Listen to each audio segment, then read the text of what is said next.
സാധാരണ അമ്പലങ്ങളിൽ കാണുന്ന രീതിയിലല്ല. വിളക്കുകൾ മഴ നനയാതിരിക്കാനുള്ള ഒരു കുടയും അതിൻ്റെ മുകളിലായിട്ട് അവർ നിർമ്മിച്ച് വെച്ചിട്ടുണ്ട്. നല്ല ഭംഗിയുള്ള വിളക്കുകളാണ്. അപ്പോൾ ഞങ്ങളിതൊക്കെ കണ്ട് ആസ്വദിച്ച് ആ ഭംഗി ശരിക്കും എല്ലാവരും ആസ്വദിക്കുന്നുണ്ടായിരുന്നു. പിന്നെ ഉള്ളിലൊക്കെ പോയി തൊഴുതു. ഇതിൻ്റെ ചുവരുകളൊക്കെ നിർമ്മിച്ചിട്ടുള്ളത് ചെങ്കല്ല് കൊണ്ടാണ്. ഇവ വെല്ലവും അതുപോലെ അവിലും ഉപയോഗിച്ചാണ് ഇതിൻ്റെ പ്ലാസ്റ്ററിങ് പേസ്റ്റ് ഉണ്ടാക്കിയത് എന്നാണ് പറയപ്പെടുന്നത്.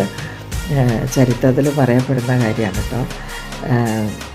പിന്നെ ഇതിൻ്റെ ഈ ഒരു ആകപ്പാടെ നമ്മൾ ഇതിൻ്റെ ഒരു അന്തരീക്ഷം വളരെ നല്ല ഒരു ഭംഗിയാണ് കാണാൻ. പിന്നെ വലിയൊരു ക്ഷേത്രക്കുളമുണ്ട്. ഞങ്ങളത് കണ്ടില്ല കേട്ടോ. സത്യം പറഞ്ഞാൽ നമുക്കത് കാണാൻ പറ്റിയില്ല. കാരണം